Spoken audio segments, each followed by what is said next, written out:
So Kevin, now tell me a little bit about Lip Balm Anonymous. Lip Balm Anonymous is a worldwide website where we provide information about lip balm addiction, methods for recovery, and other information on the lip balm industry and issues.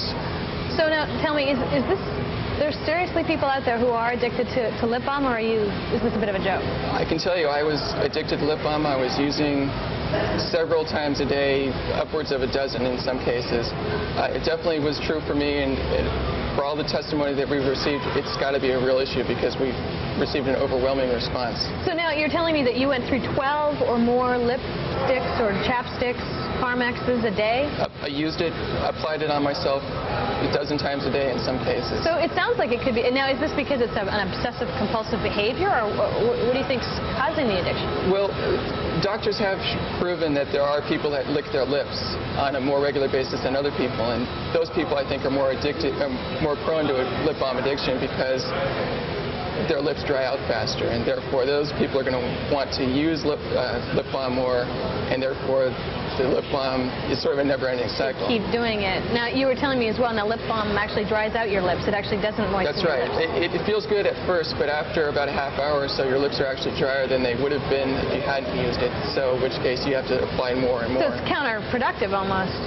Generally, yes. So what's this drug connection that you were talking about with lip balm? Well, a lot of the lip balm companies will give you free samples or coupons for free samples. And this is kind of like the corner drug dealer whose first hit is free. And the lip balm companies want you to try their products so you can get addicted and therefore use more. And once you do that, then you're pretty much hooked. And now there must be chapstick buyers and then Carmex buyers. It's kind of like a... Certainly everyone has their own favorite brand.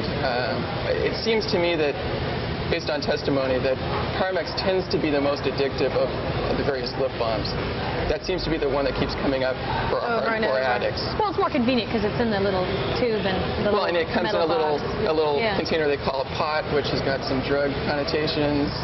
So now you mentioned testimony. Are there more testimonials for people who believe that they have a lip balm addiction? Yes, we've received testimonies from people around the world who tell us about their problems, experiences with lip balm addiction, and ways that they overcame their addiction. So give me an example of a sort of typical testimony that you'd get.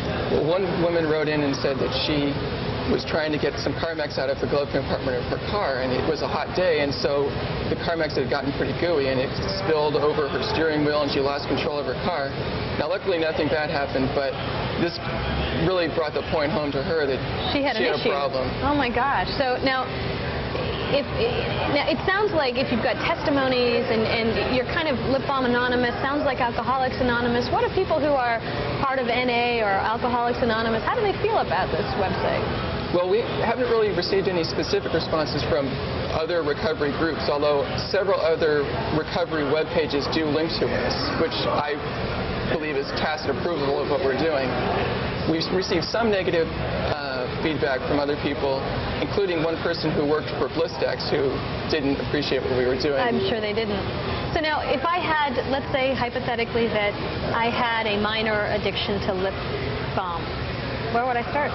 Well, you can start on our 12-step and recovery page. It'll give you the 12 steps to recovery. Basically, you can follow those, rely on family and friends to help you through that time. You can even get a mentor who can guide you through your recovery. So now what about intervention? What if I have a lip balm crisis? Some people really need to be woken up, and interventions could be appropriate for people that are addicted to lip balm. I think you and I need to talk a little bit more about this. Thanks very much, Kevin. Thank you.